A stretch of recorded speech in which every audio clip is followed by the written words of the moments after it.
Fidèles téléspectateurs, bonjour. Bienvenue à votre émission dominicale, le jour du Seigneur. Que Dieu notre Père et Jésus-Christ notre Seigneur vous donnent la grâce et la paix. Aujourd'hui, l'Église célèbre la solennité du Christ, roi de l'univers, qui vient clore l'année liturgique et nous ouvre à une autre. Au menu de cette émission, nous aurons une revue d'actualité. Il s'agit de la conférence des évêques qui s'est déroulée à Nouakchott, en Mauritanie.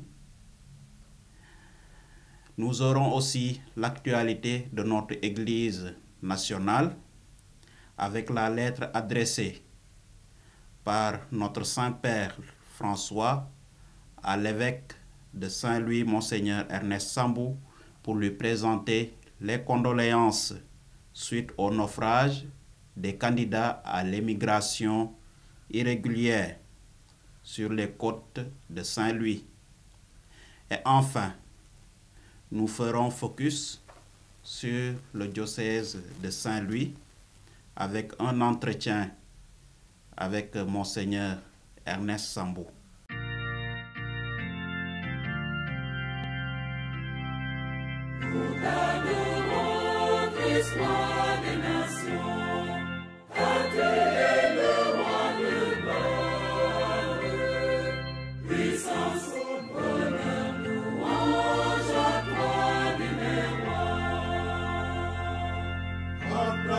Sur la croix, tu nous as montré ton amour, règne à jamais dans nos cœurs, à tout instant de nos vies.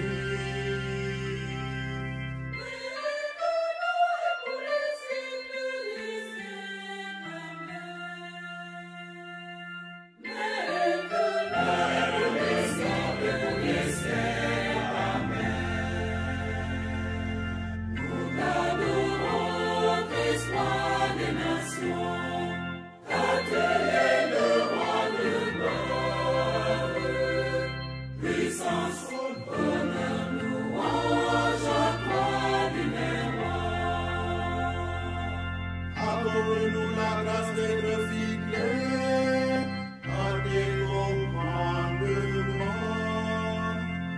Ici nos ténèbres devant nous, œuvre de ton amour.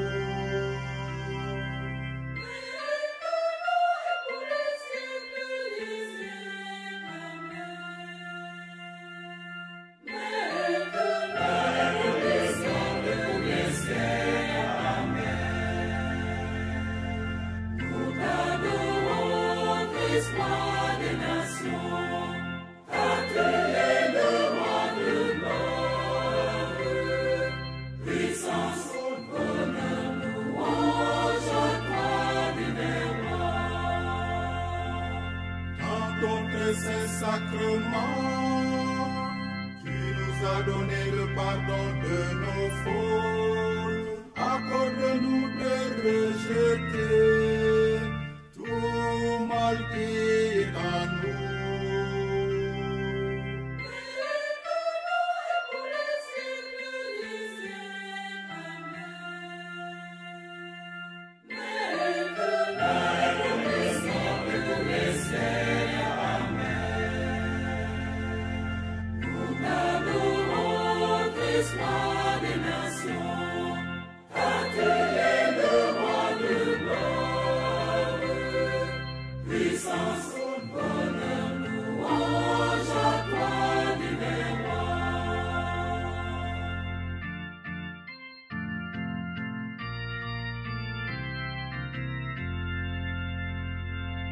Session ordinaire des évêques de la Conférence épiscopale.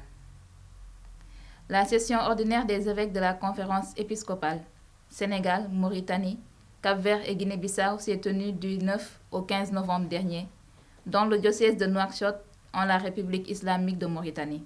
Cette rencontre annuelle s'est ouverte avec une récollection animée par l'abbé Jacques-François Diouf, prêtre diocésain de Dakar, en mission en Mauritanie.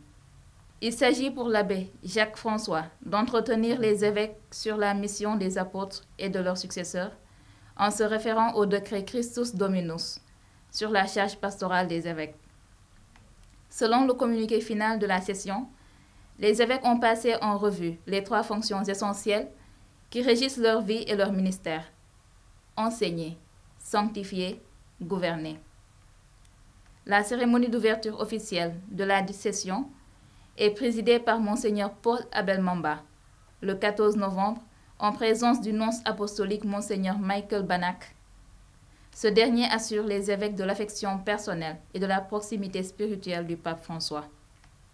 À cette session ordinaire, 3 dossiers ont été abordés. L'exhortation pour le carême 2021, qui aura pour thème Saint Joseph, protecteur de la Sainte Famille et modèle de la vie chrétienne, avec comme cible précise les catholiques hommes, en les invitant à se faire disponibles à Dieu pour servir l'Église et l'humanité. L'unité universitaire à Ziguinchor de l'Université catholique de l'Afrique de l'Ouest est aussi un projet dont l'avancement tient à cœur les évêques. À défaut du déplacement physique du comité de pilotage du projet d'implantation, son rapport annuel a nourri la réflexion des évêques qui, par la même occasion, saluent la nomination de l'abbé Augustin Ndiaye, diocésain de Dakar, comme recteur de l'ICAO. L'élection du nouveau bureau de la conférence épiscopale a été le dernier dossier traité par les évêques. À l'issue de cet exercice, son éminence Arlindo Gomez Furtado, archevêque de Santiago, est élu président. Monseigneur Paul Abel Mamba est reconduit premier vice-président et Monseigneur André Gueye élu second vice-président. Les évêques ont invité à leur session le président de Caritas Région Moyen-Orient, Nord-Afrique. Membre de la communauté catholique de Nouakchott, Gabriel Atti a partagé aux évêques son expérience et son témoignage chrétien en terre islamique. Prions pour la vie et l'épanouissement de l'Église en Mauritanie. Les évêques nous adressent 3 appels. Au gouvernement, à poursuivre les initiatives entreprises pour apporter des solutions satisfaisantes au phénomène recrudescent de l'immigration irrégulière. Suite à une correspondance adressée à l'évêque de Saint-Louis, Monseigneur Ernest Sambou, par le pape François, sur le même sujet, les évêques préoccupés par la question compatissent à la douleur des familles éplorées et prient pour les disparus et leurs proches. Aux populations, à plus d'ouverture, de tolérance et de dialogue, mais aussi aux autorités, à plus de vigilance, à promouvoir la justice, l'équité, la paix et la cohésion sociale, dans un contexte de montée progressive de violences multiformes, attisées par des idéologies d'exclusion et d'intolérance qui tirent leur argumentaire de la religion, de l'origine, de la culture, de l'ethnie et ou de l'appartenance politique. Toujours enfin aux populations, à faire preuve de prudence et de persévérance devant la pandémie persistante, dans le respect des consignes sanitaires, aux gouvernants, à continuer d'œuvrer pour la préservation de la vie et de la santé des populations, à la Caritas, à poursuivre avec l'appui des partenaires le travail remarquable d'assistance des populations les plus vulnérables. Rendant grâce à Dieu pour le bon déroulement de leurs travaux, les évêques saluent et remercient en chœur l'ensemble du diocèse de Nouakchott et son pasteur Monseigneur Martin App, le gouvernement de la République islamique de Mauritanie, ainsi que les autorités administratives et municipales. Les évêques de la conférence épiscopale communient à l'action de grâce du diocèse de Nouakchott pour les 25 ans d'épiscopat de son pasteur Monseigneur Martin App. Il souhaite à son Excellence Monseigneur Martin un heureux jubilé, une bonne santé, une longue vie. Les évêques félicitent les chrétiens de Mauritanie pour leur engagement et pour leur témoignage de vie et de foi. Les évêques rendent grâce à Dieu pour la persévérance des fidèles dans l'épreuve de la COVID-19. Ils le bénissent pour la pluviométrie satisfaisante. Ils implorent sa bénédiction sur la Mauritanie, sur le Sénégal, le Cap-Vert, la Guinée-Bissau, sur l'Afrique et sur le monde entier. Message de condoléances du pape François à son Excellence Monseigneur Ernest Sambou, évêque de Saint-Louis. Informé du naufrage de candidats à l'immigration irrégulière sur les côtes de Saint-Louis, le pape François demande à son secrétaire d'État, le cardinal Pietro Parolin, d'adresser un message de réconfort à son Excellence Monseigneur Ernest Sambou, exprimant sa proximité spirituelle aux familles éplorées et sa prière pour que les victimes trouvent la paix. Le pape François forme le vœu que la communauté internationale œuvre avec détermination pour qu'un tel drame ne se renouvelle plus à l'avenir. Ce message du pape François qui apporte force et consolation est transmis par le nonce apostolique au Sénégal, son Excellence Michael Banak.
Entrevue avec son Excellence Monseigneur Ernest Sambou, évêque de Saint-Louis du Sénégal.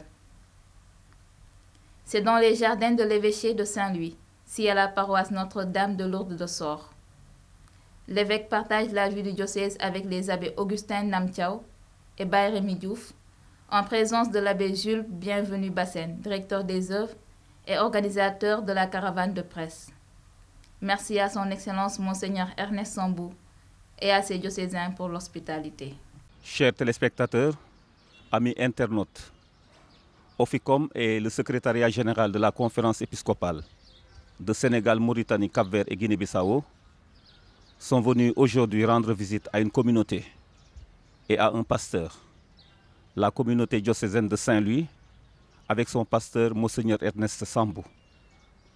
Cette visite entre dans le cadre d'un partenariat entre Oficom et le secrétariat général de la conférence épiscopale, plus particulièrement en ce qui concerne la province ecclésiastique de Dakar. Et comme objectif de ce partenariat, c'est dynamiser la Commission nationale des moyens de communication sociale. L'objet de ce partenariat serait une visite programmée des communautés diocésaines. Et nous sommes aujourd'hui avec le diocèse de Saint-Louis qui nous accueille. Monseigneur Ernest, bonjour. Bonjour. D'abord, je remercie le responsable de l'OFECOM et le secrétaire de la conférence d'être venus ici. Je salue tous ceux qui vont nous écouter, chrétiens, internautes, tous ceux qui vont écouter, qui découvrent quelque chose de ce diocèse. Et en priant pour ce diocèse, ça nous permettra d'avancer davantage. Je veux relever d'abord le relief ou la superficie. La superficie est de 73 315 km². Ce qui fait environ 30% de la superficie totale du Sénégal, estimée à 96 722 km. Sa population est de 1 789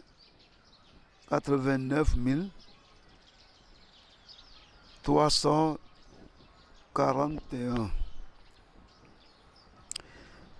Les musulmans sont largement majoritaires dans le diocèse de Saint-Louis du Sénégal. Le nombre de chrétiens catholiques environ de entre 6 000 et 7 000. Alors, je veux relever les traits caractéristiques qui vont nous expliquer la situation particulière de Saint-Louis. D'abord, le fait historique. Par sa situation géographique, Saint-Louis est un site agréable au climat doux pour une longue partie de l'année. En outre, il jouit d'un passé historique prestigieux, presque mythique et même mystérieux. Il fut l'une des villes les plus importantes, même je peux dire les plus anciennes d'Afrique. Saint-Louis était la capitale de l'AOF, Afrique occidentale française, puis du Sénégal.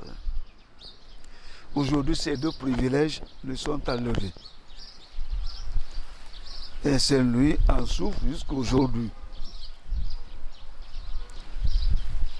Saint-Louis avait un port et une gare. Et ces deux ne fonctionnent plus aujourd'hui.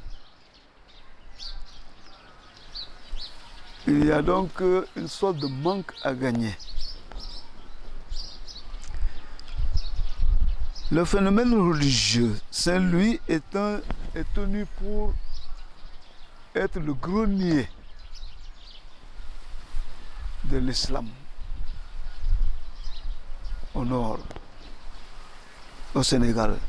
L'île comporte donc deux quartiers. Un quartier, celui du sud, est le quartier des chrétiens. Et l'autre quartier, le quartier du nord, c'est le quartier des musulmans.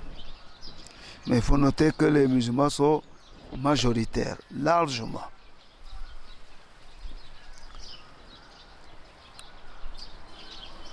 Je retiens aussi la distance entre les paroisses. Les paroisses sont très distancées entre elles. À part Saint-Louis, la cathédrale et Notre-Dame de Lourdes, qui sont proches, les autres sont séparés entre 100, 200, 300 km.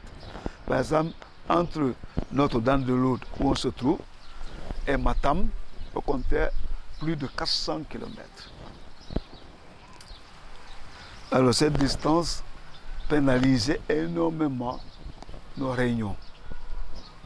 Donc avec un projet qui a pu se réaliser, chaque paroisse avait son ordinateur, l'internet, le Skype. Ce qui a fait que maintenant, au même moment, tout le monde reçoit la convocation. Dans le temps, Matam pouvait recevoir ça après la réunion. Oui. Alors, il faut noter aussi la mobilité des chrétiens fonctionnaires. C'est-à-dire, comme les autochtones ne sont pas chrétiens, ce sont des gens de l'extérieur qui sont chrétiens. Et souvent, ces gens sont des fonctionnaires envoyés par le gouvernement ou par des entreprises. Et ils sont souvent affectés. Donc il y a une mobilité. Ils sont là 3 ans après, ils sont affectés. Alors c'est très difficile pour l'organisation parce qu'on compte sur quelqu'un, 3 ans après, il disparaît et s'en va et il faut chercher un autre. Donc on a fait le dédoublement. Il faut, quand il y a un chef, il y a un second qui le suit. Dès qu'un d'eux part, bon, l'autre remplace. Mais il se peut que les deux soient changés en même temps. Donc ça, c'est une caractéristique de Saint-Louis. Et ensuite, je note une autre caractéristique, ou une autre trait caractéristique, la référence, la persistante référence des chrétiens à leur village ou à leur paroisse d'origine. Ils sont ici, mais ils sont plutôt l'esprit ailleurs, chez eux. Alors, ceci porte un point négatif sur le donner de culte, parce qu'il y en a qui préfèrent donner le culte chez eux. On a failli intervenir pour leur dire, ben, il y a des hosties, tout ce que nous faisons là, c'est avec de l'argent. Donc vous pouvez quand même penser là où vous êtes. Oui. Donc là, ça a changé un peu. Alors notre point caractéristique, c'est la jeunesse scolaire et universitaire. Donc cette affaire de la référence au village ou à la paroisse d'origine, fait qu'on n'a pas de séminariste. On n'a pas de séminariste. On voit déjà les séminaristes, ils sont ici, mais le séminariste est à Ziguinchor, à Dakar ou ailleurs, au village d'origine. Donc, un fonctionnaire qui a même fait ici 20 ans, pour son fils, il préfère que son fils soit à son village ou dans la paroisse d'origine. Ici. Bon, on comprend, mais bon, comment changer cette mentalité? Monseigneur, vous avez dit tout à l'heure que Saint-Louis a un passé prestigieux, oui. Mythique, voire mystérieux. Pourquoi?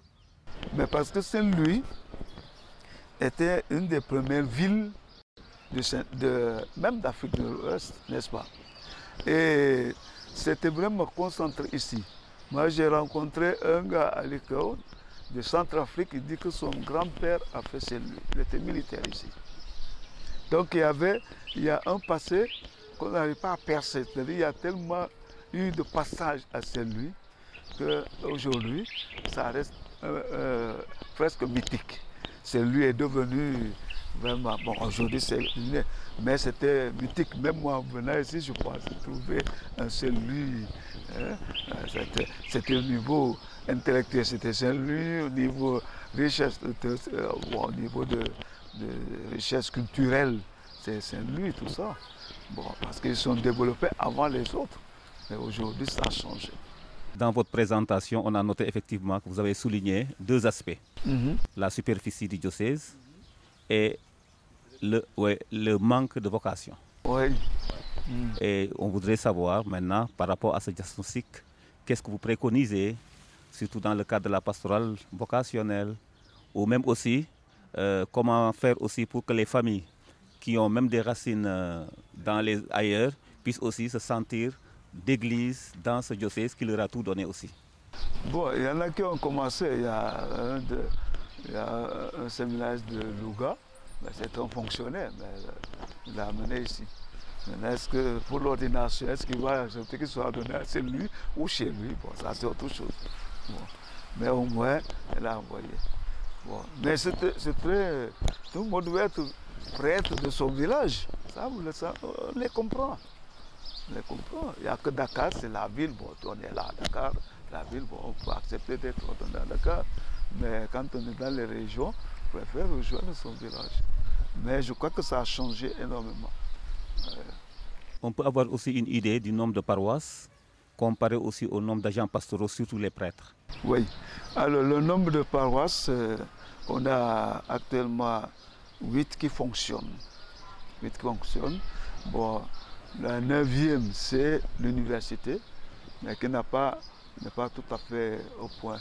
On devait créer la paroisse l'année là, une année, il y a 2 ans, et c'est au mois de mai, et c'est à ce moment qu'on a eu le mouvement, on a eu mort d'homme, il y a l'étudiant qui a été tué. On a reporté, bon maintenant, voilà, on devait cette année faire quelque chose, mais avec la situation actuelle, on attend encore. Comment se passe la convivence, vu que vous avez beaucoup d'amis musulmans? L'avantage de Saint-Louis, c'est que c'était un brassage de civilisation. Parce que c'était la capitale de l'AOF. Donc tout le monde venait ici. Et je vous assure qu'on a un problème pour l'islam à Saint-Louis. Socialement, nous vivons sans problème. Même certaines familles, leur grand-père ou leur arrière-grand-père étaient chrétiens. Il y a l'imam là, sa fille, je ne dis pas son nom, sa fille s'appelle Sophie. Sa petite fille s'appelle Sophie. Mais pourquoi j'ai dit, mais pourquoi elle s'appelle Sophie? C'est le nom de sa grand-mère, qui était chrétienne. Son arrière-grand-mère était chrétienne. Parce que chez lui, il y avait beaucoup de chrétiens. On ne peut pas se fier au nom. Non, il ne faut pas se fier au nom parce que quelqu'un me dit, je m'appelle Marie ou Sophie ou Thérèse, ce n'est pas nécessairement une chrétienne. Nous profitons d'ailleurs de cette situation du dialogue interreligieux qui est bien vécu pour rendre un vibrant hommage et présenter aussi les condoléances à la famille de Golbert Diagne. Parce que nous pensons que voilà, quand on était plus jeunes encore, les Sénégalais les plus jeunes, ils suivaient Golbert Diagne en présence de Madeleine. Voilà. Et donc pour dire que tout simplement le nom ne dit pas la religion de l'individu.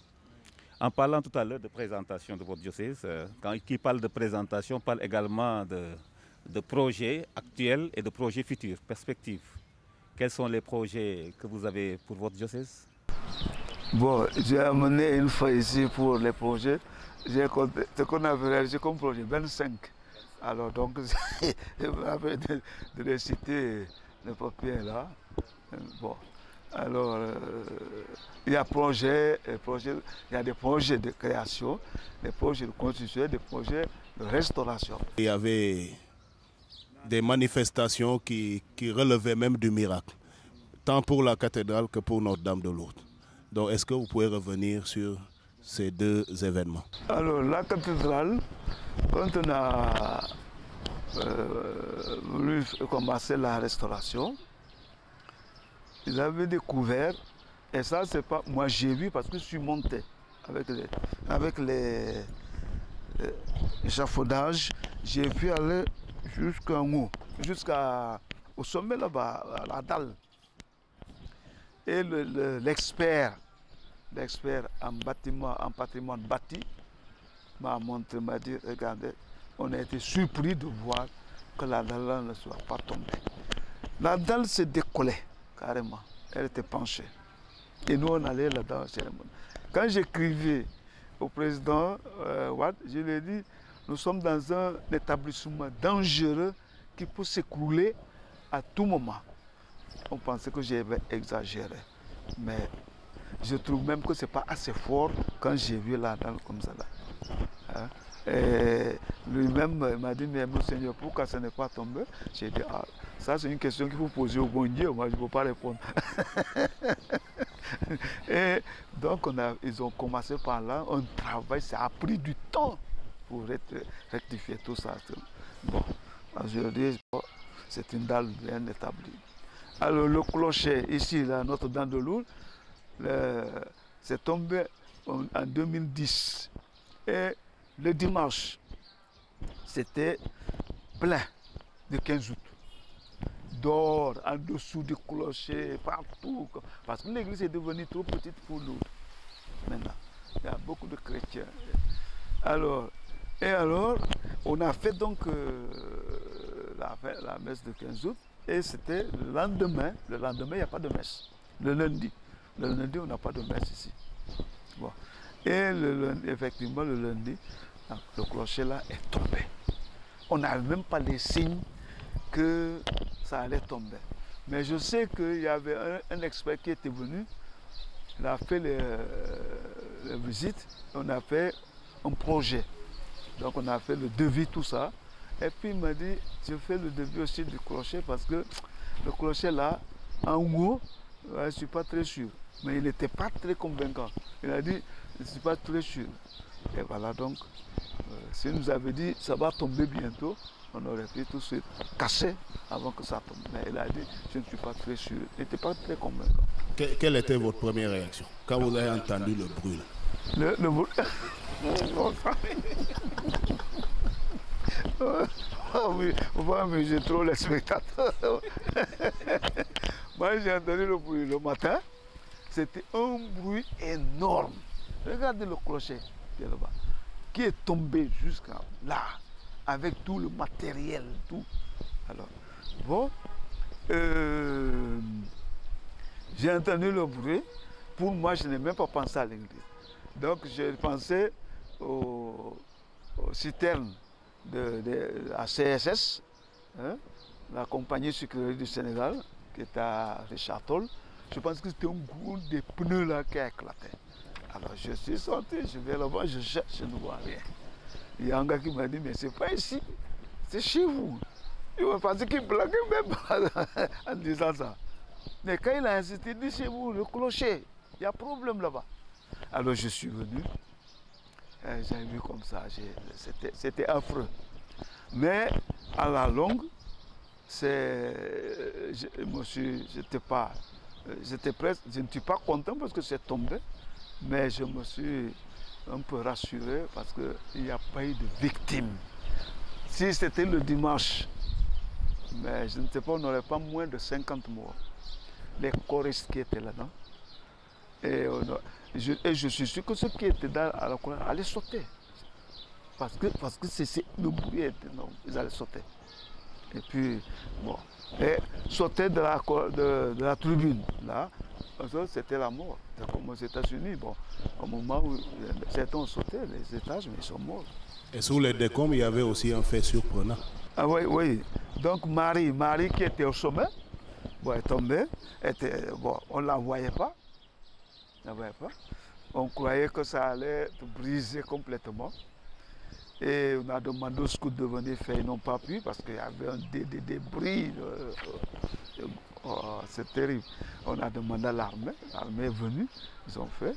Et puis au moment donné, on voit Marie apparaître. Hein. Ils ne croyaient pas que Marie était au pensée. J'ai sauté sur Marie. Non, c'était extraordinaire. Mais je ne sais pas, je ne me suis pas contrôlé. Je ne sais pas quand est-ce que j'ai sauté sur Marie comme ça là. Elle n'avait rien. Il n'y a que Jésus qui avait le bras brisé. Bon, j'ai dit non, Jésus a l'habitude de souffrir. Il a l'habitude de souffrir, c'est pas grave. Bon, et puis il n'y a que le bras, bon, c'est pas grave. C'est comme ça. Voilà.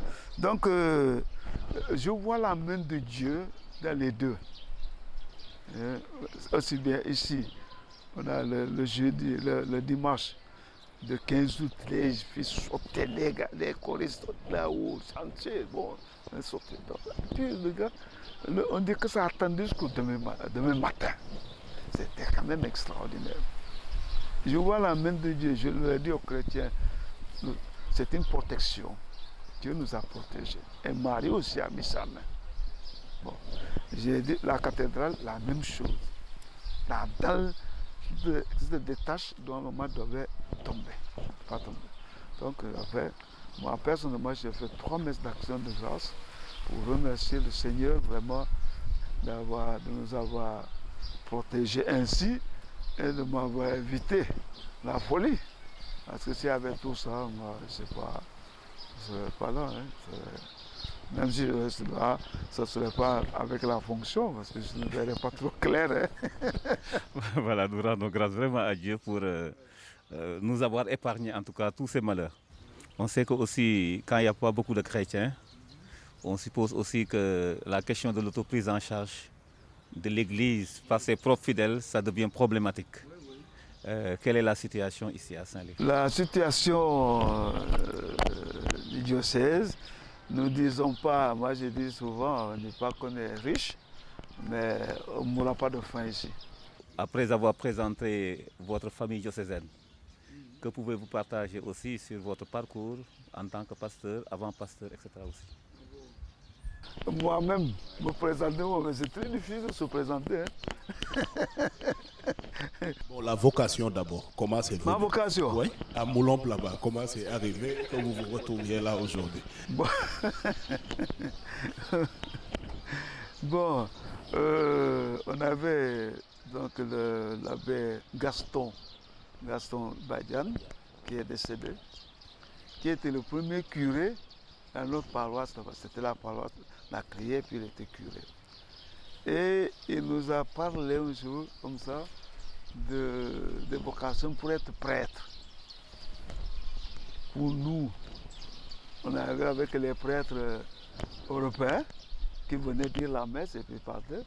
Bon, en Suisse, c'était des prêtres européens qui étaient là. Et puis bon, on voit donc un prêtre qui vient, la Badian, bon, et il nous parle d'être prêtre. Bon, comme lui, il était noir, et nous aussi noirs, on a cru, mais si c'était les pères, on allait dire qu'ils se moquent de nous. Bon, alors on a appris, on a dit, mais est-ce que nous pouvons être prêtres? Nous pouvons être prêtres. Bon, on en a parlé plusieurs fois. Et puis après, il a dit, il y aura un examen tel jour, et ceux qui veulent venir peuvent venir donner leur nom, et puis ils passeront l'examen. S'ils sont admis, ils vont aller au séminaire. Bon. Moi, je me rappelle, j'étais avec mon cousin, donc on a dit, mais qu'est-ce qu'on fait? Bon. Alors finalement, on était au CE2. Bon, on a dit, on va dire aux parents, mais ils vont pas, on a parlé aux parents. Bon, ils ont accepté parce que pour eux, c'est l'école qui continue. Mais ils ne voyaient pas le sacerdoce. On a passé l'examen, on était nombreux, mais c'était dur, ils ont fait exprès. Et on était admis, il y a 3 admis. Il y avait mon cousin, l'abbé Gilbert et moi. Ils sont partis à 3. Bon. Alors donc on a continué comme ça. Et puis bon, on est arrivé à Nyassia. Il y avait un père Fournier qui venait de France et qui a dit, on est parti là-bas. Donc oui, on est parti à Caravane une année. Il ne tenait pas, il dit que lui, il ne faut pas être à Caravane parce qu'il n'y a pas de pain. On attend le bateau pour avoir du pain, tout ça. Bon. Alors on l'a envoyé. Il a construit Nyassia. Ils ont construit Nyassia et on a commencé Nyassia. On a commencé Nyassia comme ça. Bon. Finalement, après, on a eu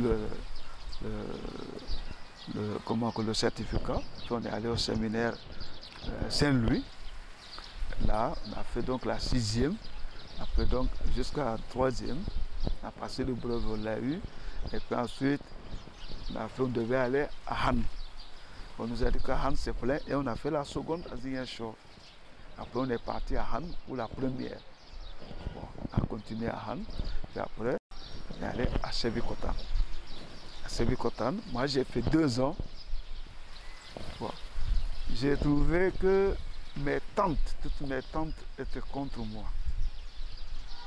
Contre moi. Alors j'ai demandé qu'après donc la philosophie, j'aille faire une année sabbatique, voilà, pour me réconcilier avec ce monde-là, parce que je ne sais pas comment je vais être prêtre contre épistolaire, personne n'est d'accord, sauf mon père, les tantes ont refusé. Bon. Alors, elles ont complètement refusé. Alors, donc, en ce moment-là, bon, il y avait un prêtre, le directeur, Ferron, était très compréhensif. Je lui ai expliqué, il m'a dit, bon, on va essayer de voir. Et puis il dit, voilà, c'est possible, mais il faut voir ton évêque, tout ça. J'ai parlé au évêque. Il m'a dit, vous avez vu les deux, là-bas à l'école du directeur. J'ai dit, oui, j'ai commencé par là-bas. Alors il m'a dit, bon, d'accord. Et j'ai fait 1 an. Alors l'année-là, il m'a fait enseigner. J'ai enseigné à Nyassia et à Ziguinchor. Alors c'était très dur pour moi, très dur. Bon. Mais ça m'a permis d'être avec les gens, les tantes. J'allais rendre visite, ils me disent, tu es sorti. J'ai dit non, je ne suis pas sorti. Ça y est, ça change. Quand ils me voient, ils étaient contents. Pleine année, ils me voient, je ne suis pas assez content pour elle, je suis sorti. Mais quand je dis non, je ne suis pas sorti, c'est triste parce que je ne peux pas dire que j'ai sorti et puis l'année suivante, je ne suis pas assez content, ça serait un mensonge. Je dis non, je ne suis pas sorti. Alors donc ça continue. Mais j'ai dit je suis venu pour vous réconcilier avec vous. Il y avait des animistes, il y avait des musulmans aussi. Parce qu'on a une famille musulmane qui s'est développée à Ziguinchor. Donc finalement, ils ont fini par... j'ai rétabli l'affaire là. Hein? Bon. Et après, je suis reparti à Sébikotane.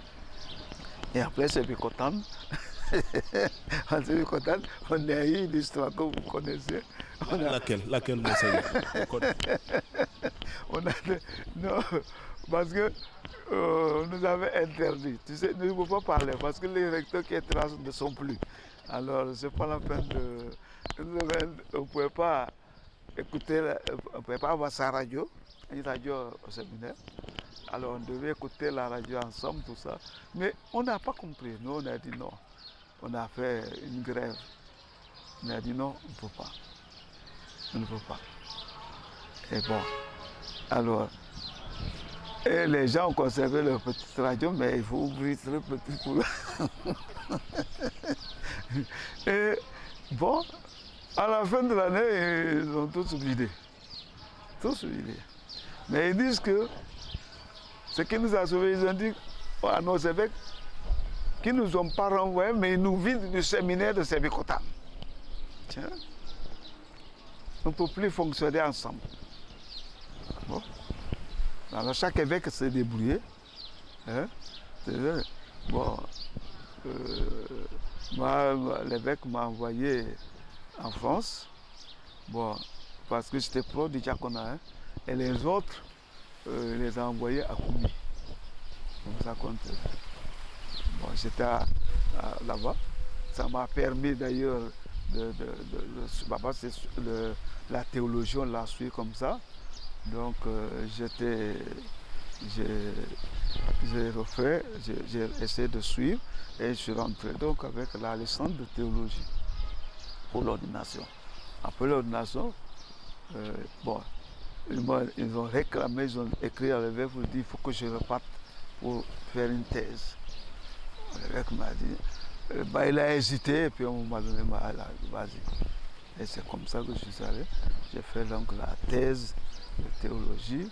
J'ai profité pour faire la licence de linguistique et j'ai mon DOA et comment encore, maîtrise DOA de philosophie. Et je suis rentré.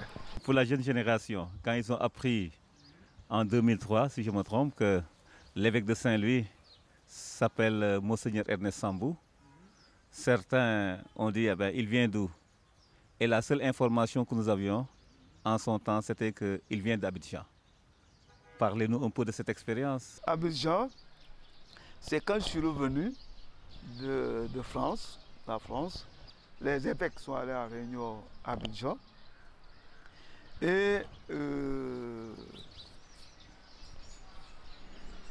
Monseigneur Adrien, le cardinal Adrien, a dit à Monseigneur Seigneur de le remplacer, il ne pouvait pas venir parce que c'était le moment où on préparait la venue de Jean-Paul II. Il a dit il ne peut pas venir. Bon, il est allé. Bon, et on lui a dit, on a besoin d'un prêtre au Sénégal. Et comme Monseigneur m'a dit, l'abbé Ernest Sambou, le cardinal là-bas, Iago, s'est adressé à Monseigneur. Alors il ne pouvait plus dire non, parce qu'on lui avait demandé, il a refusé. Même pour Libello, il a refusé. Bon, c'était pour résoudre ce problème des départs. Effectivement, quand j'étais là, il n'y a pas de départ. Parce que non seulement j'avais les conférences avec un cycle de conférences pour montrer le prêtre, l'église, tout ça, le travail, tout ça, la rencontre avec Jésus, tout ça. Bon, donc c'est ça qu'il voulait. Et bon, il était oublié. Un retour, il m'appelle, il me dit, je suis venu, il m'a dit bon. Là, il m'a eu. Il dit, mais il faut aller. J'ai dit là-bas oui, je ne pouvais pas, 52 évêques, je ne pouvais pas dire non. J'ai dit oui. Donc il faut repartir. Bon. Je suis parti. Je suis parti. Et ben, comme ça, je suis été à Abidjan. Donc j'ai enseigné la dogmatique, donc la révélation, les sacrements de l'initiation. Et puis voilà. J'ai resté là-bas 12 ans, hein, mine de rien. Hein, 12 ans. Abidjan? Combien d'années? 12 ans. Oui. C'est terrible. Alors j'ai enseigné. Après je suis devenu donc doyen de la faculté de philosophie. Ensuite recteur. Bon. Et ensuite recteur, on a changé, on a mis président. Et en 2003, eh bien, m'a dit, j'étais au cours, la secrétaire m'a dit, on a eu un coup de fil ici, mais c'est le nonce du Sénégal qui a téléphoné. Mais moi, je ne pensais même pas à ça. Je dis, bon. Alors, je viens, il m'a dit qu'il veut me voir, qu'il va retéléphoner. Il m'a téléphoné, il m'a dit, bon, venez me voir à Dakar pour une question rapide là, et puis vous repartez. J'ai dit, d'accord. Je suis venu, et il m'annonce ça. J'ai dit, non, non, moi, je n'en veux pas. Je ne connais même pas celui. Il m'a dit, moi, quand je venais ici, je ne connaissais même pas le Sénégal. Alors, je lui ai dit, bon, mais ça me fait rire, mais je me retire. Il dit, mais le papa a déjà signé. Non, mais c'était une quoi. Il dit, ah bon? Nous qui avions l'idée de liberté, de tout. Bon, je me suis dit. Il m'a dit, mais vous ne sortez pas ça à quelqu'un. Il m'a dit, le pape vous a nommé évêque de Saint-Louis. J'ai dit, non, mais moi, vraiment, franchement, je ne veux pas. Il dit, non, c'est déjà signé, il faut partir. Alors, je suis venu, voilà, c'est comme ça que je suis venu à Saint-Louis. Bon, j'ai dit, c'était en février, en pleine année, j'étais recteur. C'est difficile. J'ai dit, bon. Alors, on m'a dit d'écrire au pape pour demander 3 mois. C'est pas plus, c'est 3 mois. Donc février, mars, avril, mai. Bon. Donc, je suis parti, j'ai tout fait. J'ai pris des cours des autres pour pouvoir terminer mes cours. Et ensuite, j'ai fait un examen. Et puis, je suis rentré. Je suis allé, donc, j'ai fait l'adieu avec les gens, faire une fête. Bon. Le tableau qui est là-bas, là, qui est en métal, c'est eux qui m'ont offert ça. Bon. Mais c'est lourd, hein. Bon. J'aurais pu m'offrir quelque chose de plus léger, mais...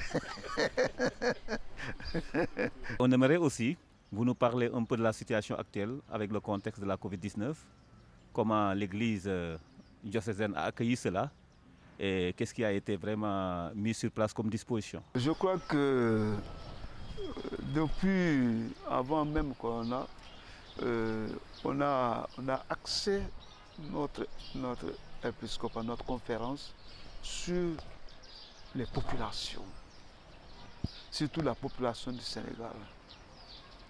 Et lorsqu'on voit que la population du Sénégal n'est pas respectée dans ceci ou cela, on se fait le devoir d'intervenir. Nous ne sommes pas des politiciens, mais nous pouvons nous employer l'action prophétique. Donc nous pouvons dénoncer que telle action n'est pas conforme à l'être humain, à son épanouissement. C'est pourquoi on avait écrit des lettres à ce moment-là qui ont fait des problèmes. On sait qu'on intervient pour cela. Et je crois que ça a aidé les présidents à comprendre que s'ils s'attaquent, s'ils font une politique qui n'épanouit pas les populations du Sénégal, nous allons intervenir. Ouais. Et donc, ce n'est pas le corona qui nous a poussé. On a fait ça bien avant, vous le savez. Hein, le savez. Et quand le corona est sorti, bon, d'abord on était surpris comme tout le monde, on ne comprenait rien. Et puis on m'a donné, on se téléphonait. Je m'a téléphoné plusieurs fois, moi aussi j'ai dit, mais qu'est-ce qu'on va faire? Et puis finalement on a dit, bon, on ne peut pas bouger, donc vous faites, nous sommes d'accord pour telle chose.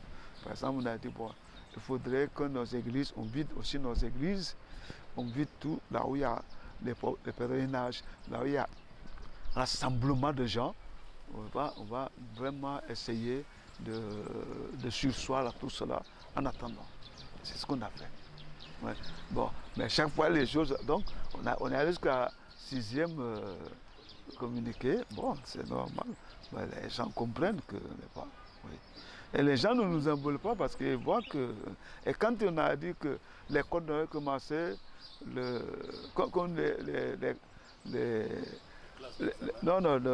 lieux de culte devaient donc ouvrir, je ne sais pas, nous on s'est concerté, on a dit non, nous ne pouvons pas, parce que voyez-nous, on va aller à la messe avec des masques. C'est pas ça. On a dit bon, on repousse, c'est pas grave, on repousse. Le temps viendra où on va accepter que les chrétiens viennent. Parce que c'est une souffrance. Moi, je l'ai dit le jeudi saint et je l'ai répété la Pentecôte. Parce que la Pentecôte, c'est moi qui ai demandé qu'on fasse une messe avec certains prêtres pour le diocèse et pour les chrétiens. Voilà. Donc, je leur ai dit, c'est dommage, le fait que nous disions cette messe sans vous, qui constituez le peuple de Dieu, est une souffrance pour nous. Mais aussi, c'est une souffrance pour vous.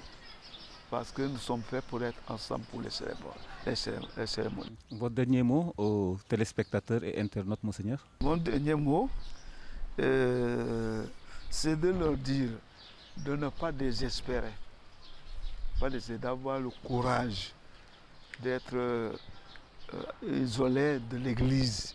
Ça fait beaucoup de mal à certains, comme à nous-mêmes, mais c'est un phénomène mondial. Donc nous ne pouvons pas porter la souffrance du monde. Donc, ça nous fait souffrir, mais bon, un jour ou l'autre, ça va prendre fin et nous retrouverons ensemble pour continuer de marcher derrière Jésus-Christ vers Dieu et qui donc nous appelle à le louer, à l'adorer, à le louer et à lui rendre grâce. Et nous sommes heureux d'être avec Jésus-Christ, le chemin, qui est la vérité et la vie. Je crois que le chrétien doit être heureux dans sa vie. Il a tout. Souvent parce qu'on ne découvre pas. On ne découvre pas, mais on a tout. Vraiment. On est des enfants choyés de Dieu. Ça, il faut ne pas avoir peur.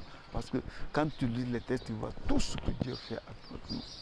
Tout ce que Jésus a souffert pour nous. Tout ce que Marie même a souffert.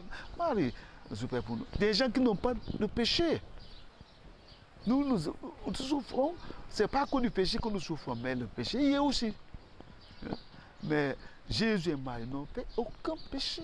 Et pourtant, la souffrance de Jésus, la souffrance de Marie est extraordinaire. Ce que j'ai dit là-bas. Tous les gens qui sont adeptes de Marie, qui sont derrière Marie, m'ont dit, ils étaient touchés quand j'ai dit, il n'y a pas, on demande à Marie de présenter nos souffrances à Jésus. Mais elle-même, elle a souffert. Jésus aussi a souffert. J'ai dit, comment être là et voir son fils cloué sur le bois, qui n'a rien fait. N'a rien fait de mal. N'a rien fait de mal. C'est ça. Marie souffre. Donc la souffrance ne vient pas du péché seulement. Marie n'a pas péché, il souffre. Jésus n'a pas péché, il a souffert. Donc l'amour, j'ai dit, l'amour, quand tu aimes, tu vas souffrir. Quand tu aimes, tu vas souffrir. Et amour égale joie et souffrance. Et les couples, si dans un couple, on pense que être ensemble, c'est le bonheur, il n'y a pas de souffrance. Ils vont rater leur mariage. Il faut savoir que aimer porte une souffrance. À commencer pour nous chrétiens, Dieu. Dieu nous a aimés, mais regardez, même les personnes qui n'ont pas de péché souffrent dans la religion. Par amour pour nous. Excellence, Oficom, en collaboration avec le secrétariat général de la conférence épiscopale, vous remercie. Merci. Fidèles téléspectateurs, nous sommes à la fin de cette émission. Nous vous remercions de votre fidélité à la suivre. Nous nous unissons dans la prière au diocèse de Saint-Louis qui est à l'honneur. Aussi implorons-nous la grâce du Saint-Esprit sur nos pasteurs de la conférence épiscopale qui se sont réunis à Nouakchott. La grâce de la consolation sur les familles touchées par le drame de l'émigration irrégulière, sur les victimes elles-mêmes. Nous implorons la miséricorde de Dieu afin qu'il leur accorde le salut éternel. À vous tous, un bon dimanche et une sainte semaine dans le Seigneur.